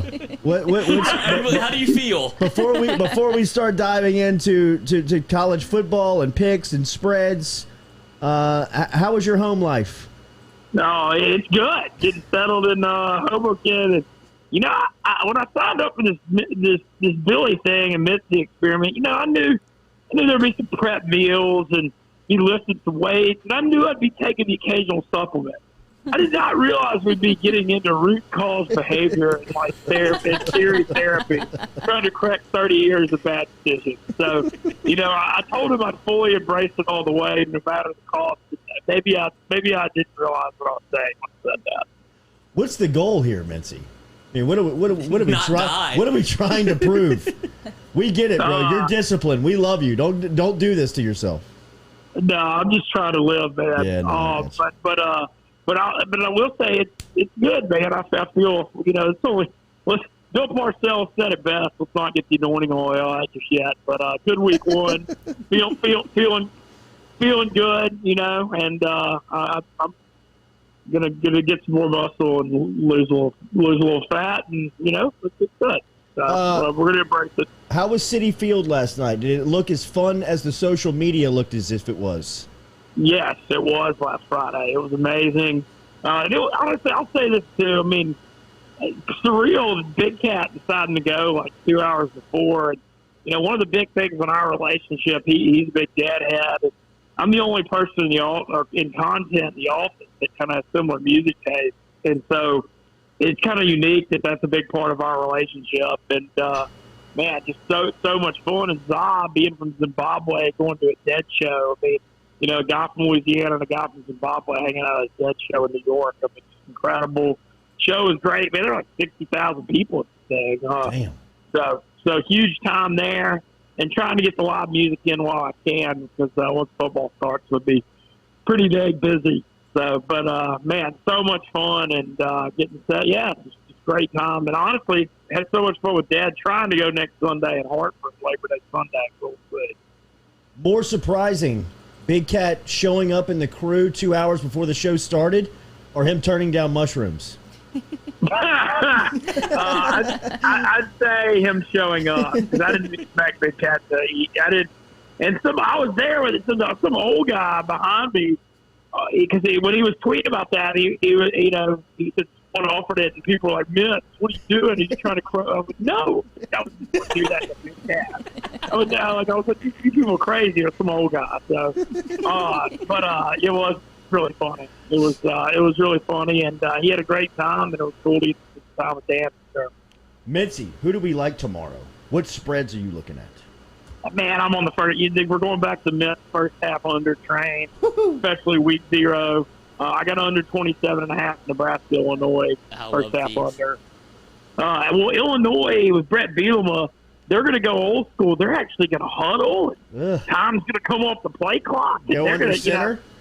Yeah, maybe, but yeah. So I expect them to slow this game down and make it a few less possessions, and they don't want to go up tempo. So we're going to go under 27.5 first half, Nebraska, Illinois. And then I don't really – I mean, I always never bet on Hawaii when they're on the mainland. But the thing on – you know, it's a weird take because obviously LSU fans are going to be watching UCLA real close. They're going out there next week. But I kind of want UCLA to kick the crap out of Hawaii so the public sentiment will jump UCLA next week, and that line will come down from 4.5 to 3 or 3.5. And then we can pound LSU. If UCLA looks good tomorrow, the betting market will overreact. What are we thinking on UCLA tomorrow? How do you feel about UCLA and them favored by 17.5? I mean, like I said, you know, I don't think anybody's ever made money betting on Hawaii on the mainland. UCLA has 20 or whatever, 18, 19 returning starters. I mean, I feel like UCLA should win fairly easily. I don't know if I'm going to lay 19. I think I'm just going to sit back and watch this game. I do think it would be good. It would almost be better for LSU, though, like I said, if UCLA comes out and blasts them to make that game bigger and just to make the public jump on UCLA. Any chance of a look-ahead spot here for UCLA to where they might be, you know, seeing as if LSU is actually the week one opponent as opposed to Hawaii? You know, I don't know UCLA with how few games they've won with Chip Kelly the last few years is going to be looking ahead here. I think they should be ready. Yeah, they might save some playbook stuff and, you know, strategy for LSU, but I don't think after a long off season you're looking ahead week 0. If this game was like week 5, I think that would be much more of an issue. What do you think of LSU being favored by 4 in their opening contest of traveling to Pasadena? Just an early look ahead spot. I think the line seems about right. Something you mentioned last month I agree with. I think LSU should have a big edge in the trenches. UCLA has just because you got a lot of experience doesn't mean that they're good, you know? I mean, they haven't won a lot of games the last few years. I mean, granted, they have lost a lot of close ones, but I feel pretty good about LSU. Look, the reports I'm hearing out of Baton Rouge are good. You know, y'all are obviously closer to that situation than I am, but I feel like LSU's going to be pretty dang good this year. I mean, obviously, Durante Jones, you know, I mean, nowhere to go but up after Pelini. I still don't really know on him. But I feel good about the offense, and then the cornerback combo should be the best, easily the best in America. The should be way better at the line of scrimmage this year with all the experience, and you know I think Max Johnson's going to be the real deal. So I feel pretty good about LSU next weekend. What does Jameis Winston being named the starting quarterback in New Orleans do for the number of potential wins you think going into the season? Does that change anything of your thoughts, or did you always anticipate this was going to be the call? I always thought Winston was going to be the call because Peyton, they have a lot invested in Hill, but that's why they gave him that 4-game look last year. And while they went 3-1, you could just see the limitations in the passing game. And Sean Payton, you know, has one of the best passing games in the NFL. I'm not surprised there was a competition and, you know, they didn't hand it to Jameis, but I expected the day to come, and then especially after how he looked on Monday night. Now, I'm happy for Jameis Winston. I'm a believer, and I've said this on the show several times, I believe in second chances in life. And, you know, I don't know if he can quite go full Ryan Tannehill out of Tennessee, but Sean Payton's the right coach for it. And, you know, I know he's really excited. He loves New Orleans. He learned from behind Drew Brees and Payton. And, you know, I just got to – can he take care of the football? And this offense, he'll be able to push the ball down the field some like we saw on Monday night, but, you know, it won't be as much as the Arians offense. So if he'll just take care of not even great care of the football, just don't throw 25 picks. I think he can do a fairly good job. And as far as the Saints go, I expected Winston to get the job. It's a weird year still. I mean, I don't know that I'm still saying 12 or 13 wins, but I still think the Saints are going to be a playoff team. The Mintz Experiment. Check it out over at Barstool Sports. It's happening there. You can follow him on Twitter. The man is going to be our gambling expert every week here, and we'll follow his picks. As he says tomorrow, Illinois, Nebraska, the first half under is the play he likes going into week 0 of college football. Mintzy, have a great weekend, brother. We'll talk to you again soon.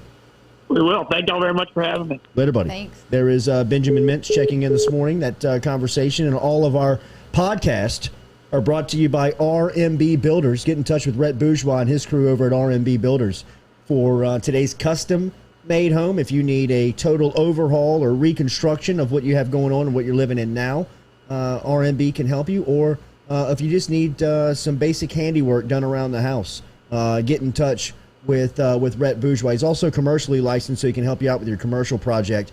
RMB-Builders.com. Rhett Bourgeois and RMB Builders. Closing out this Friday, we will talk to Nathan Velasquez coming up here and get the latest from Hollywood as we get out of here on this Friday. The Jordy Culotta Show presented by Go Chevrolet.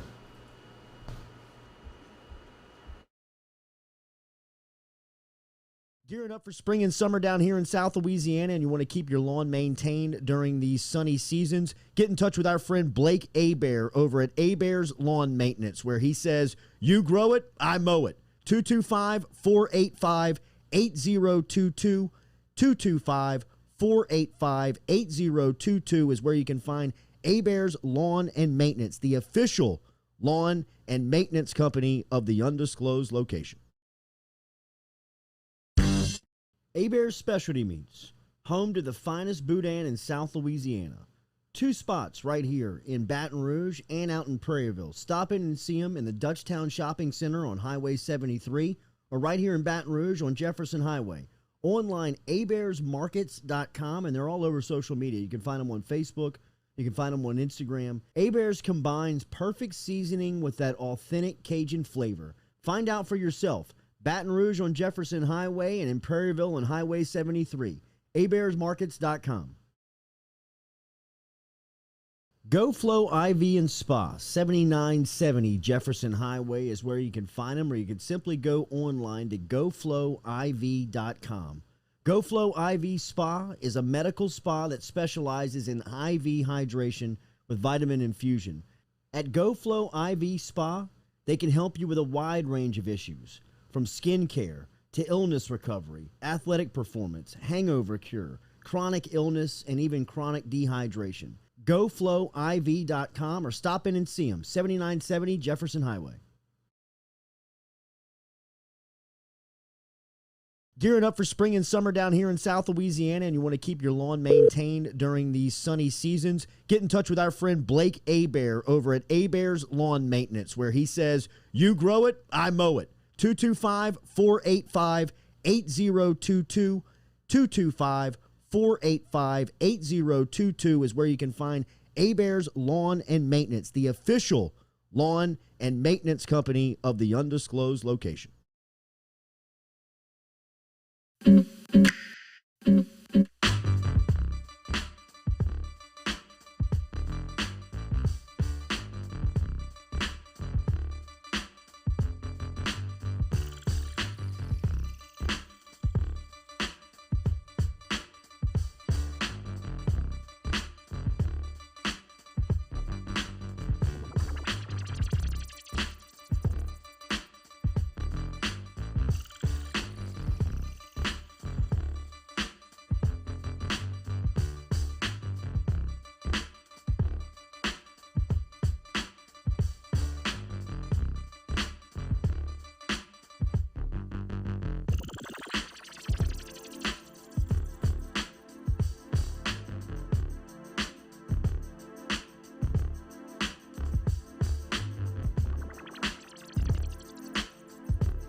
Welcome back here to the Jordy Culotta Show, driven and powered by Go Chevrolet, online at GEAUXchevrolet.com.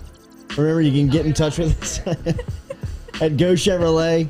There is a brand new car lot in LaPlace, Louisiana. Then there's a used car lot over in Baton Rouge on the corner of Florida Boulevard and Sherwood Forest. Stop and check them out. You can shop all the inventory online at Go Chevrolet, Chevrolet.com. Every Friday, we close it out with Nathan Velasquez, who gives us the latest on what's happening in Hollywood and going on with streaming services, and just talk all types of entertainment with him. Nathan, good morning. How are you, buddy? Pretty good. How's it going over there? Doing pretty good. Gearing up for a hurricane, which that's right. Dr. Caparotta said to start off the show, looks as if it's going to be pretty serious this weekend. Everybody okay up there? Because didn't y'all have some weather come through? Yeah, it was Henri came through over the weekend. Actually, whenever I was over in Louisiana, it came through. Ended up not really being that bad, but yeah, everyone was. It's weird hearing how people in the Northeast prep for hurricanes as opposed to people in the South. Because up here, everyone's just really frantic and terrified, and not that you shouldn't take it seriously, obviously, but then, I mean, I'm seeing people over in Louisiana kind of like, hey, we're pulling out the box. We got the hurricane box. We got, like, liquor. We've got beer. We're ready to go. Yeah. And I was like, we need a little bit of that attitude up here. Yes. Get to the dispensary. Load up. I am looking forward to your next review, which is coming out tomorrow, Nathan, and it's the film American Psycho, which, in my opinion, is a classic. It's the best. It's a great movie. Tell us about it. Yes. Go. Well, this one is not going to be a regular review of, is it good or is it not good, blah, blah. Like, spoiler alert, yeah, it's awesome.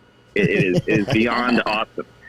This is going to be more just what the hell is actually going on. Because, like, one of the weirdest things is just how weird it is. Like, nothing is really making, like, it doesn't make sense on a logical level in a lot of ways. Like, there's this scene wherever, and I apologize to everyone, I'm sure you've probably seen American Psycho. If not, go watch American Psycho. Yeah, the raincoat scene, wherever he goes after Paul Allen, and then he's bringing the body, like, out to the car, and then he walks by the doorman, and he's trailing a line of blood right in the lobby of his own building. So it's like, what? Something's got to be going on here. This can't just be silliness, because it's just, is it all going on in his head? Is it an allegory? So go subscribe to 5 Minute Critic. The review for American Psycho will be out tomorrow, and it's going to pretty much be my interpretation of what I think is actually happening in this movie. Because I do think there is. I think normally people are like, it's an allegory for the excesses of consumerism throughout the 80s, and I feel like that's definitely there, but it doesn't work across the whole reason of why is this movie so weird? Why does so much stuff feel like it doesn't add up? I think it has something more to do. I feel like American Psycho is a movie that takes everyone's worst part of their brain, the part of your brain that gets jealous, the part of your brain that cares about your social status, like all of the ugly jealousy things about you, and turns it into this huge weird movie. And Patrick Bateman is that weird part of your brain, kind of like it feels more like a fable, honestly, or like a really nasty fairy tale where nothing makes sense and he magically gets out of these weird situations. It's a fun movie still, regardless. It's a really fun movie. Great soundtrack. Awesome soundtrack. The soundtrack is fantastic. I'm more concerned. Thing that, go ahead. No, I was going to say I'm more concerned with Katie saying, like, what a fantastic movie. It's a great movie. Well, I know, but that's a very vain man that's on the screen, and he's not. Christian Bale. He has no interest in your safety. No, he doesn't. But it doesn't matter. He's a good-looking guy. He's a good-looking guy. I think you can objectively say that. You can. But isn't it? It's so the soundtrack is awesome. It's so weird the way that he'll be going through these incredibly sadistic scenes, and then be going like, that Huey Lewis in the news. Phil Collins. What in the world is this that's going on? Some of the shots in the bed on the mirror is some of my favorite. Oh my god, it's just the best. It's so. And what about the business card scene? Like that feels like a Mexican standoff from like The Good, the Bad, and the Ugly. Everyone's taking it out, and like you see Christian Bale's got beads of sweat coming. It's like, nice, that looks great. Congratulations. Seething with jealousy. Rushes to the bathroom. And it's got the monologue playing over it. He's got a fucking eggshell. That off-white color. Nathan Velasquez, the 5 Minute Critic. Make sure and follow him on social media to keep up with the latest. The next breakdown is coming tomorrow, and that will be on American Psycho, which is just a fantastic film. If you've never seen it, make sure you go and watch that. Candyman drops today. I would not watch that movie if you paid me $1 million, Nathan. I'm doing it. But if you pay me $2 million, why would I go? I I think, and this is coming from someone that never saw the 1992 Candyman. From everything that I'm seeing, I don't think that you have to. But I find that I might try and catch up with it because I feel like that's definitely going to inform some of the context. But I don't think that it's because it's connected to the 90s movie. I think that it has this feel that Jordan Peele seems to have, and this is from his company. He didn't direct it. It's this, it seems like that old folklore type of scary that we don't really get all that much. You know, hey, you know, you got to be careful. You go into the bathroom and you look in the mirror and you say this name 3 times. Like, we don't get movies like that all that much. And that is a type of horror that I think works on, you know, on young levels. And I think it works even with older audiences. Like, that is something, I mean, we talked about this last week. I mean, Jordy, you go into the bathroom, you'll wait a second when you look in the mirror, like, I'm not doing that. I'm not playing that game. I'm not going to do that thing. So this movie connects to that. Also, this movie seems to have a lot of body horror in it, that type of The Fly feeling. Like, it seems like there's these weird transformations and that happen throughout this whole movie. And just from the trailer, it looks like it gets really, really gross.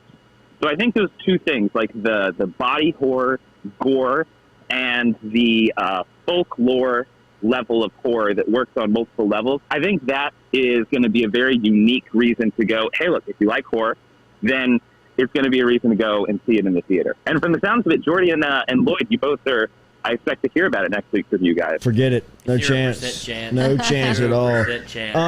Nathan, the Twitter tidal wave caught up with some of the lovers of Fight Club and Joker, much like they caught up with you last week. In fact, it brought some of filmmakers, producers, directors out on social media. What did you see? What can you tell us about some of the latest on social media with movie lovers and enthusiasts? Well, this was a tweet that was sent off just last Sunday, actually. And for everyone that the tweet was, hey, Film Twitter, I've got a question.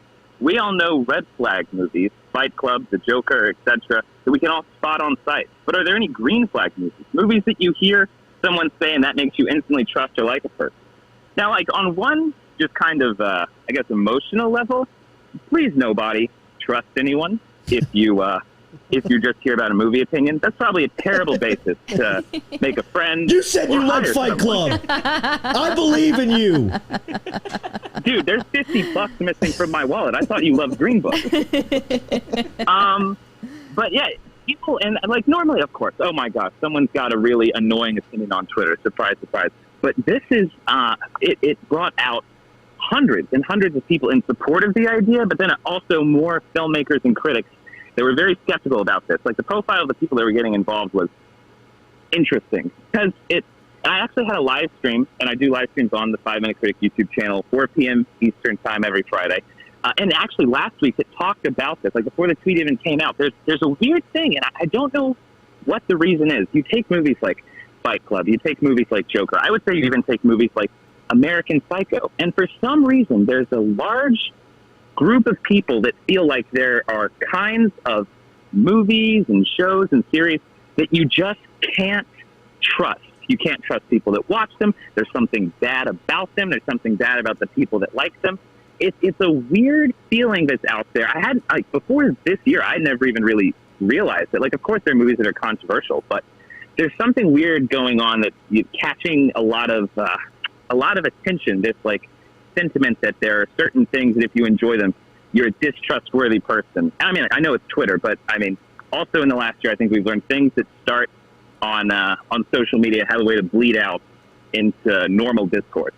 So it's weird. It's a weird thing. And for the live streams, we talk about movie news on Friday afternoons, but we also kind of follow these types of trends about movie discussions. And this is a weird one. It's a very weird one. It seems like the truth is coming to light on theaters across America. They're in sincere trouble. Yeah, NATO, which NATO is the National Association of Theater Owners, not that other NATO. They had an exposition. Hey, I saw the first story about this 2 weeks ago, and I was like, what in the world is NATO doing talking about movie theaters? But whatever. So they had their annual exposition, and last year they kind of just skipped it because no one knew what the hell was going on with anything. But this year was a lot more. There was some rallying of the troops. They had some motivation. But if you read through the transcript of the head of the organization, there's a lot of nervousness. There's a lot of anxiety in the state of things right now. It was pretty much saying that simultaneous releases do not work, and they don't work at a level where right now they are running theaters around the country into the red financially. He said that more than 96% of independently owned and mid-sized theaters lost 70% of their income over the last 18 months. Wow. And the thing is, it's very easy to say, oh, theaters, they'll come back, they'll be fine. Also, theaters have got so much money. How in the world are they not going to be able to survive? But when they break it down more and more, the amount of almost 1 million people in America are employed by theaters. And the amount, the work body has been cut by over 80%. Damn. Like, it is a skeleton crew that is working right now. And I think the only point that I think genuinely rings through is that theaters definitely draw an audience for horror. Things like Candyman, there's a real incentive for people that like horror to go and see it on a big screen because you're not going to get the same experience if you watch that at home. But for most people, there's a very weird war going on right now between studios, between theaters, because you can't blame studios for following a new business model that's going to help the evolution of their industry. But also, we have theaters here, and it's a strange question. Whose responsibility is that? Is it the responsibility of the public to go out and continue to watch movies? Is it the responsibility of studios to not release their movies whenever something comes out? I mean, studios and NATO, this organization, made great points. At least for right now, I think, and you guys, weigh in on this. I think that if a movie is only on streaming, it doesn't have that seal of approval that you give a movie whenever you hear that, it was in a theater for a month before any of us were able to watch it. Is that going to stay? Yeah, a level of legitimacy. And it's a weird time. I think a month and a half ago, everyone was kind of feeling like, okay, great, we're, going back to the way that, going back to normal or whatever that means to anybody. But now they're feeling on the ropes again. Financially, they're feeling on the ropes again. And it's going to be strange. And I think it's weird because you don't know if you want things to go back to normal for theaters. I don't know whose responsibility that is. And I don't know if this is just a changing landscape. It might not go back to the way it was. So it might just be reckoning with, it was nice while it lasted. And that'd be sad, but I don't know. We'll just keep following the story and see what happens.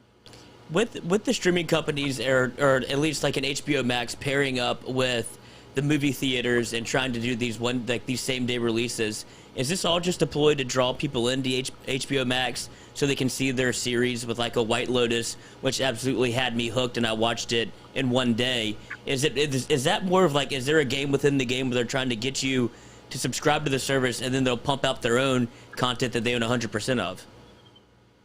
I think that's part of where the bad blood is in this war, because it is a constant conversation between, the theaters and the studios. And now it's a weird thing because, you've got 2 years ago, nobody was thinking about, the Warner Brothers library is going to end up being on HBO Max. Like, we weren't thinking about that so much. That wasn't a huge part of the conversation. But now the negotiations are very weird. You've got theaters going, we've had relationships with studios like Warner Brothers for over 100 years. Like it's a relationship. You give us a product, we sell the product. It's great. And now because of what's happened over the last year and a half, HBO is correct. Warner Brothers, HBO, they're correct. They come to the table and they say, well, people need content. People need to be excited about movies. And theaters are over here going, yeah, okay, but don't act like we don't see that there's another perk here that is fattening up your wallet. Meanwhile, we're firing 80% of our people. Like I think there is reason for bad blood, and you don't know if there's bad faith going on, like you're saying. Because, of course, HBO is going to do a day-and-day release and be like, Matrix 4 is here. By the way, yeah, we have White Lotus and all of The Sopranos. Pay us $15 a month and don't go to the theater. Have a great weekend, buddy. We'll talk to you next Friday. Y'all too. Thanks, Nate. There's Nathan Velasquez, the 5-Minute Critic, checking in from New York City this morning. Make sure you are subscribed and are keeping up with the 5-minute critic, Nathan Velasquez, as he is with us every Friday here on the Jordy Culotta Show. Y'all want to shoot some hoops for some Harpers? Yeah, we do. Here's the ball. Wait, Little J shot should count from yesterday. Yeah, that was legit. Unreal. Walks in, no warm up, book sack, drops it, shoots it, high five, walks out. And no reaction. Probably, yeah, his old hat for me. Like a Thursday, bro. And then is there a little small part of it? It's like, should I maybe ask for the day off of school? $250 for somebody is a pretty good deal.